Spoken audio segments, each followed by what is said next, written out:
Pemandangan tidak biasa tersaji di Gedung Merah Putih Komisi Pemberantasan Korupsi, KPK, pada Kamis 20 November 2025. Gunungan uang senilai 300 miliar rupiah dipamerkan di ruang konferensi pers merupakan sebagian dari total 883 miliar aset rampasan negara yang dikembalikan KPK kepada PT Taspen, Persero. Uang tersebut berasal dari penanganan kasus korupsi investasi fiktif yang menjerat mantan Direktur Utama PT Taspen, Antonius Enes Kosasih, dan mantan Direktur Utama PT Insight Investment Management, PT IIM, Ekiawan Heri Primarianto.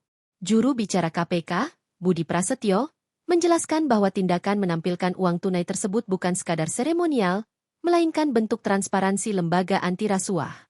Dengan menunjukkan fisik uang ini juga sekaligus untuk meyakinkan publik, khususnya para pegawai negeri yang menjadi korban atas tindak pidana korupsi ini, bahwa perampasan aset dalam bentuk uang tersebut tidak sekadar angka, namun betul-betul ada wujud uangnya, kata Budi dalam keterangan tertulisnya, Jumat 21 November 2025.